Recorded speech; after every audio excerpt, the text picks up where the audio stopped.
Can I say something that might make some people uncomfortable?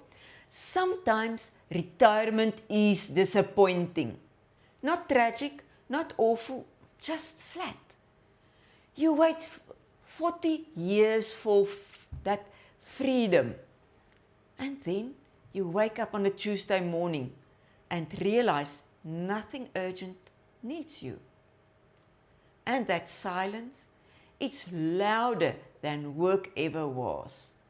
No one really warns you about this stage. But something doesn't fit anymore. Your marriage is fine, your children are fine, your finances are fine, but you feel slightly misplaced. Like you are wearing a jacket that used to suit you perfectly, but now it pulls at the shoulders.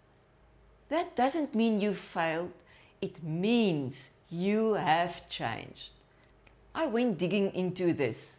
There's something called role exit theory. When you leave a long-term role, executive, parent, leader, provider, you don't just lose tasks, we lose daily reinforcement.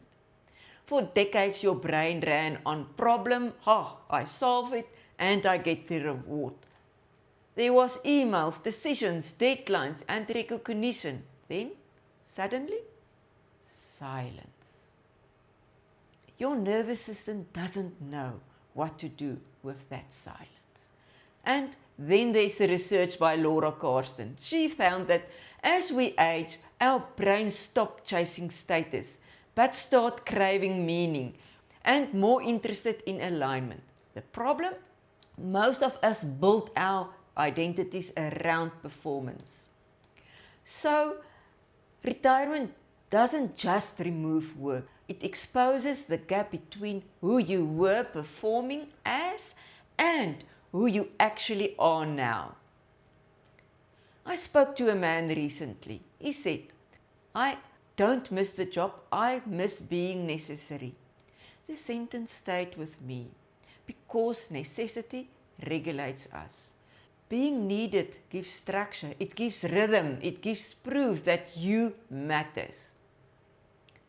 And when that drops away, you don't collapse, you drift.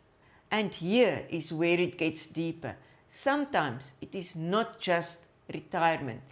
It is the quiet awareness that if nothing changes for the next 10 years, you might slowly shrink. That's not drama, that is evolution. Retirement feels disappointing when you remove pressure but don't replace it with purpose. You remove deadlines but you don't build direction. You remove identity but you don't consciously choose a new identity. And we mistake that discomfort for failure. It is not failure, it is identity rewiring. There have been moments in my own life where nothing was wrong, but I felt misaligned and I told myself, be grateful. Don't overthink. Other people have real problems. But gratitude and misalignment can exist in the same room. After 50, this stage isn't about burning your life down. It is about editing it, refining it, removing what no longer feels true, strengthening what still does. No dramatic exit, just small adjustment, intentional contribution, fewer but deeper connections. Instead of asking, how do I stay busy? Rather ask, who benefits from my existence right now? Where am I still needed in a healthy way? What irritates me enough to solve? What would I build if applause didn't matter any longer? Remember, busy is noise, meaning is oxygen. After all, maybe retirement isn't disappointing. Maybe it's revealing.